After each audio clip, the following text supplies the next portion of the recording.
आज पूरे प्रदेश में क्या हो रहा है ये बात आपसे बताने की जरूरत नहीं, ये आप जानते हैं। आए दिन आप टेलीविजन पर देखते हैं इखलाक को मारने वाले को।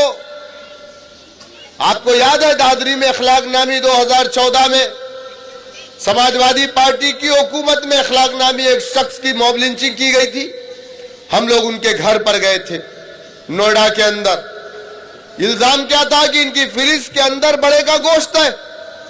यह इल्जाम लगा करके उनके घर में घुस करके उनके परिवार के सामने उनको जान से मार दिया गया और मारने वालों का केस गवर्नमेंट ने वापस ले लिया। दूसरी तरफ आप देखिए, आज से 14 महीना पहले बहराइच के अंदर एक मुसलमान के घर पर हरा परचम लगा था, शोभा यात्रा निकल रही थी। रामगोपाल मिश्रा नाम का एक नौजवान उस घर पे चढ़ गया और उस हरे परचम को निकाल करके उसने वहां भगवा परचम लगाया। उसके घर के लोगों ने अपोज किया। उसके पास सरकारी बंदूक थी, यानी लाइसेंस वाली बंदूक थी। उसने मना किया, डिफेंस में उसने गोली चलाया।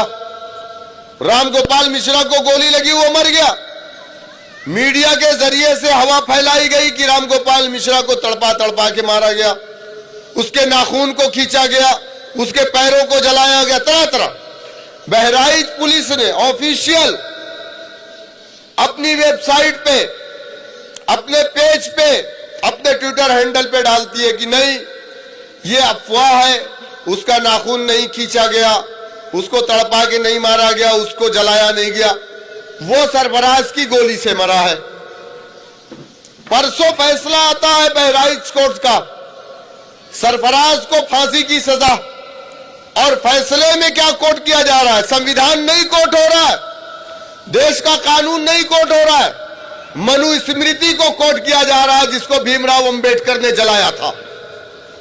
मनुस्मृति को कोर्ट किया गया। और जिस चीज को पुलिस ने डिनाई किया कि नहीं, इनके पैर के नाखून को नहीं खींचा गया, उसी चीज को जज साहब ने मेंशन किया कि इस तरीके का कृत्य किया गया।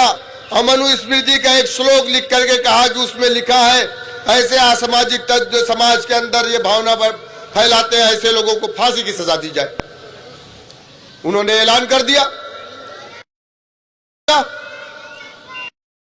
देश के अंदर मुसलमानों को गोली मारी, ट्रेन के अंदर एक दलित को गोली मारी, उसको कोर्ट से जमानत मिलती है। तो आप ये समझ रहे हैं कि देश के अंदर या प्रदेश के अंदर सब है।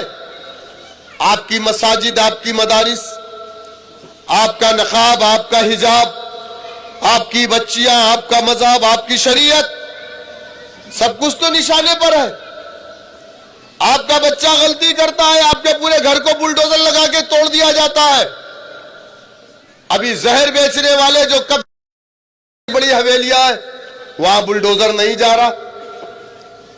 हमारी बच्चियों को मुर्तद किया जा रहा, ले जाकर के बरेली के अंदर उनको मंदिरों में शादी करा करके उन्हें हिंदू बनाया जा रहा। अगर कोई मुसलमान बच्चा किसी हिंदू लड़की से मोहब्बत करता है तो उसके घर को गिरा दिया जा रहा है। ये क्या हो रहा है? आप लोग समझिए इस चीज को। इन सब चीजों से लड़ने के लिए आपके पास रास्ते क्या? अपोजिशन को हमने 90% वोट दिया, समाजवादी पार्टी को हमने, बीजेपी को कभी वोट नहीं दिया। लोग हमसे कहते हैं कि आप रूलिंग पार्टी से सवाल क्यों नहीं करते? हम सवाल रूलिंग पार्टी से क्यों करें? हम रूलिंग पार्टी को अपनी पार्टी नहीं मानते। हमने तो समाजवादी पार्टी को अपनी पार्टी माना ना। हमने तो वोट 90% समाजवादी को दिया ना। हमने विधानसभा में 87% समाजवादी को वोट दिया ना। तो हम सवाल अरमान से करेंगे ना। हम सवाल जाकर के बाबा योगी आदित्यनाथ से क्यों करें? हम तो अपना नुमाइंदा अरमान को भेजा है ना बना करके। तो अरमान हमारी बात क्यों नहीं करता? क्या आपने देखा कभी अरमान ने विधानसभा में खड़े होकर के लखनऊ पश्चिम की बात की? देखा आपने, सुना आपने? लेकिन क्या आपने इस चीज को नहीं देखा कि हिंदुस्तान की लोकसभा में जिसे आपने वोट नहीं दिया, जिसका नाम बैरिस्टर असदुद्दीन ओवैसी साहब है, लोकसभा में खड़े होते हैं तो सिर्फ हैदराबाद की नहीं बल्कि हिंदुस्तान के मुसलमान दबे कुचले मजलूमों की आवाज बनकर के बोलते हैं। तो आप समझ रहे हैं कि अरमान जैसे लोगों को जिता करके आपको इंसाफ मिल जाएगा, आपके इलाकों में डेवलपमेंट का काम हो जाएगा, कभी नहीं होगा। आप सोचते हैं कि 5 एमएलए 4 एमएलए एमआईएम के जीत करके क्या कर लेंगे, तो सुनो 7 एमएलए हैदराबाद में है एमआईएम के। कितने? 7 एमएलए।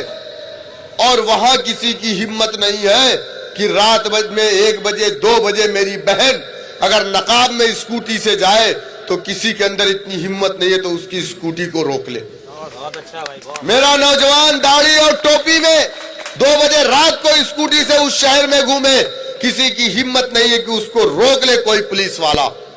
आप जाइए देखिए हैदराबाद में 14,000 गरीब बच्चों को मजलिस इत्तेहादुल मुस्लिमीन मुफ्त में तालीम देती है, जिनका ड्रेस से लेकर के स्टेशनरी और बुक का नोटबुक का टोटल पैसा पार्टी की तरफ से दिया जाता है। वहां पर बच्चियों को स्कॉलरशिप दी जाती है जो हाई स्कूल पास करती है। जब एग्जाम आता है तो बच्चियों को ऑल इन वन गाइड दी जाती है। आप जाकर के एक बार देखिए हैदराबाद को, वहां पर हमारे 2 हॉस्पिटल चलते हैं और सिर्फ 7 एमएलए हैं, लेकिन हुकूमत किसी की भी हो, हमारे एमएलए वहां लड़ करके अपने इलाकों के डेवलपमेंट के लिए गवर्नमेंट से पैसा मांग नहीं, छीन करके लाते, अपने इलाकों में डेवलपमेंट का काम कराते हैं। ये काम है वहां पर हम लोगों का, लेकिन ये काम हम यहां कब कर सकते हैं? जब आप हमें ताकत देंगे तो इंशाअल्लाह हम उसी पैटर्न को लखनऊ शहर में भी करके दिखाना चाहते हैं। बहुत अच्छा भाई, वाह। हैदराबाद में कोई सड़कें इतनी गंदी नहीं मिलेगी। हैदराबाद में कोई फर्जी मुकदमे नहीं दर्ज करवा सकता। हैदराबाद कोई किसी की दाढ़ी नहीं खींच सकता।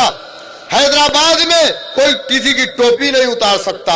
हैदराबाद में जिस तरीके से यहां पर देखो, जब इनके त्योहार आते हैं तो ये मस्जिद के सामने खड़े होकर के डीजे लगा के नागिन डांस शुरू कर देते। हैदराबाद में तुम्हारी हिम्मत नहीं है कि गोश्त के नाम पर तुम हमारे नौजवानों की मॉब लिंचिंग करो। ये चीजें क्यों है? क्योंकि वहां पर आपके पास अपनी लीडरशिप है, अपना डंडा है, अपना झंडा है, अपना नेता है, अपना पार्षद है, अपना एमएलए है, अपना एमएलसी है, अपना एमपी है। इसलिए वहां पर उनकी हिम्मत नहीं है। इसलिए मैं आपसे कहने आया हूं कि बहुत हुआ, 78 साल हम लोगों ने दूसरों की गुलामी की।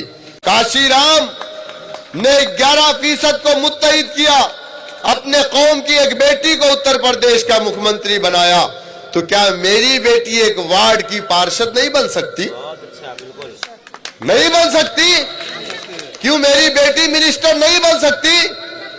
अगर मायावती चीफ मिनिस्टर बन सकती है, ममता बनर्जी चीफ मिनिस्टर बन सकती है, तो फिर फातिमा, आयशा, कुलसुम, रुकैया क्यों नहीं बन सकती? लेकिन हमें यह बता करके कमजोर कर दिया गया, तुम तो बड़े थोड़े हो।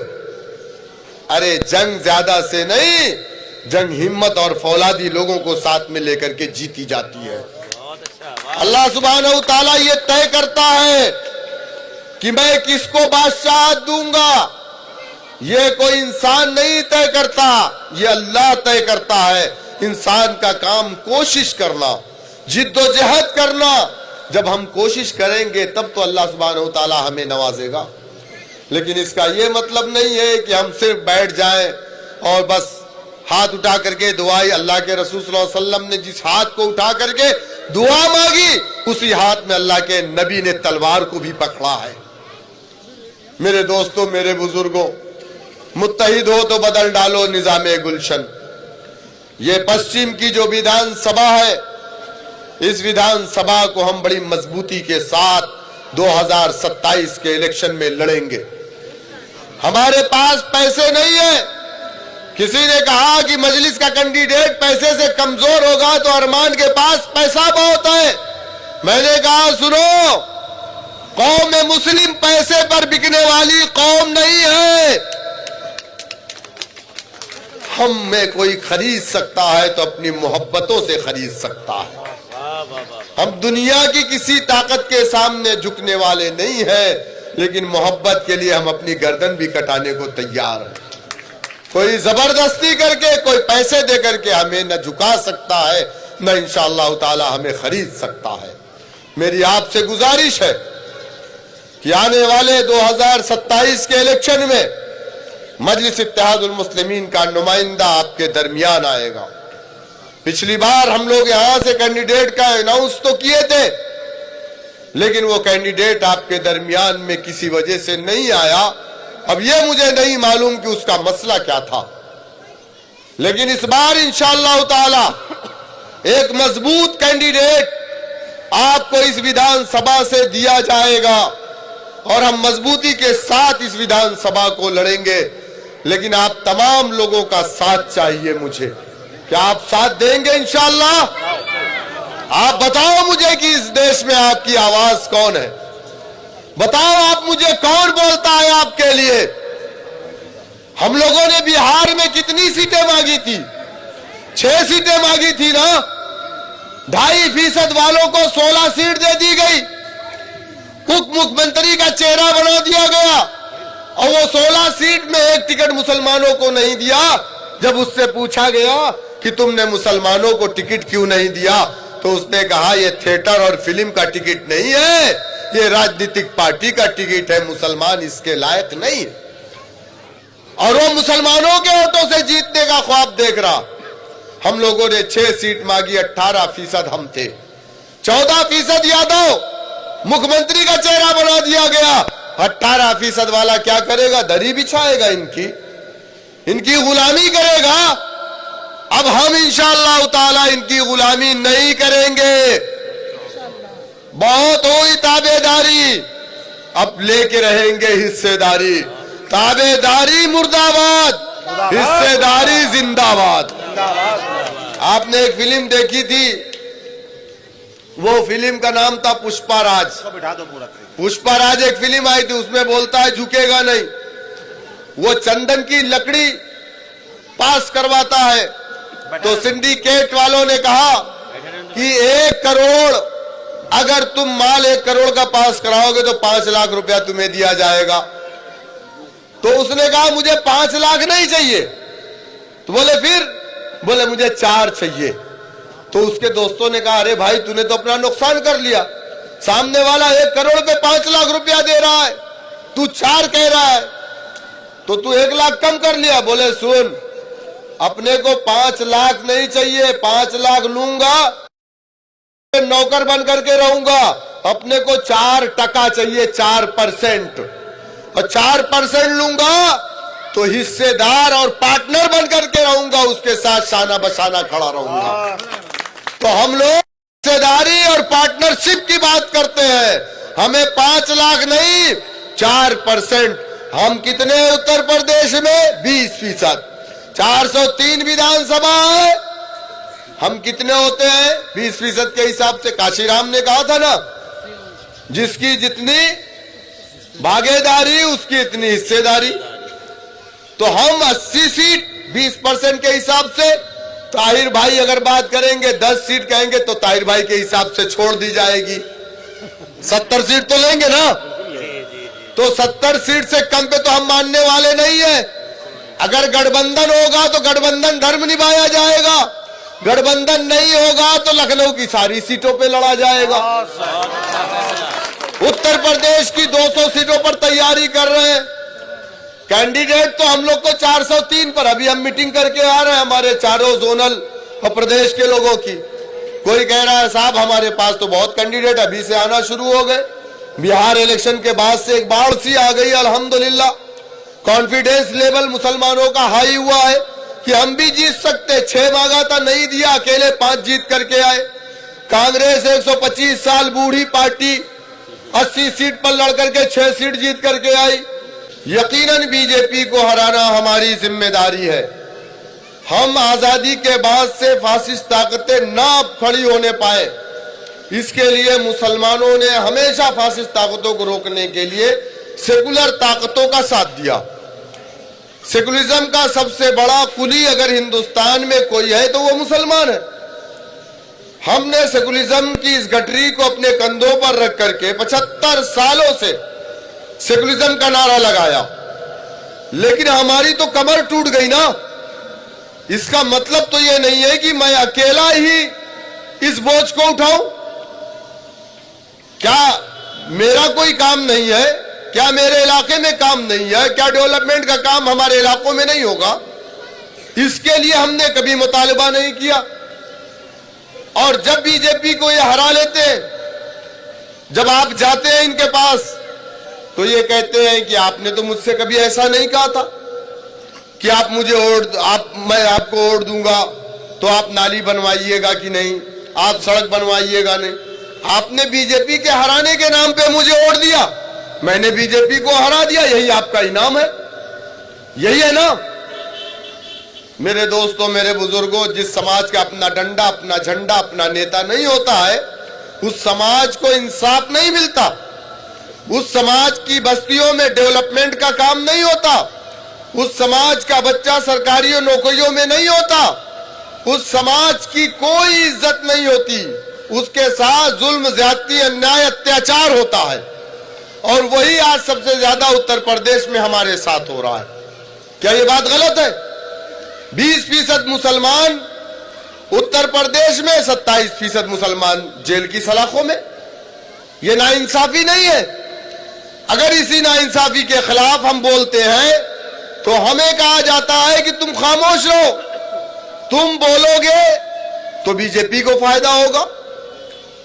आप मुझे बताइए, कभी आपने बीजेपी के नुमाइंदे को, कभी आपने समाजवादी को जिता करके आपने क्या हासिल किया? आपको क्या मिला? जीने के लिए दलित से बदतर जिंदगी मिली। और ये मैं नहीं कह रहा हूं, ये Sachar committee, Ranganath Mishra commission, कुंटू commission की रिपोर्ट कह रही है कि मुसलमान इस देश में दलित से बदतर अपनी जिंदगी को गुजार रहा है। क्यों? कांग्रेस एक पार्टी थी और हर किसी की पार्टी थी, मुसलमानों की पार्टी, अगड़ों की पार्टी, पिछड़ों की पार्टी, दलितों की पार्टी, ब्राह्मणों की, ठाकुरों की, हर किसी की पार्टी कांग्रेस थी। उसी कांग्रेस से टूट करके मुख्तलिफ पार्टियां बनी। आज इलेक्शन कमीशन ऑफ इंडिया में लगभग 2500 पार्टियां रजिस्टर्ड है। क्यों रजिस्टर्ड है? क्यों अलग पार्टी बनाए लोग? क्योंकि इन लोगों का यही इल्जाम था कि हमारे समाज के साथ इंसाफ नहीं हो रहा है। 4% राजभर उत्तर प्रदेश में अपनी पार्टी बनाया, अपना डंडा झंडा अपना नेता बनाया। 11% निषाद अपना डंडा झंडा अपना नेता बनाया। 11% पटेल अपना डंडा अपना झंडा अपना नेता बनाया। 11% जाटो यानी दलित अपना डंडा अपना झंडा अपना नेता बनाया। और नेता बनाया तो इंसाफ पा लिया। आज किसी की हिम्मत है, किसी राजभर समाज के बेटे को एक थप्पड़ आप मार दीजिए, आपके ऊपर मुकदमा होगा, आप जेल जाएंगे। और राजभर समाज का बेटा आपके बेटे को 2 थप्पड़ मार दे, कुछ नहीं होगा। आप शिकायत करने जाएंगे, उल्टा आपके ऊपर फिर फर्जी मुकदमा करके जेल में डाल दिया जाएगा। ये ताकत उसको कहां से मिली? ये ताकत उसे सियासत ने दिया। हर समाज तो आगे बढ़ गया, हर समाज तो मुख्य धारा से जुड़ गया, लेकिन हमारा समाज का मुख्य धारा से कट गया ना। 11% दलित समाज उत्तर प्रदेश में अपने अधिकारों से वंचित था, सरकारी नौकरी में नहीं था, इनका बेटा पुलिस में नहीं था, इनका बेटा IAS नहीं था। कैसे इनका बेटा पहुंचा सरकारी नौकरियों में? अपनी पार्टी, अपना डंडा, अपना झंडा, अपना नेता बनाया और अपनी लड़ाई इन्होंने खुद लड़ी।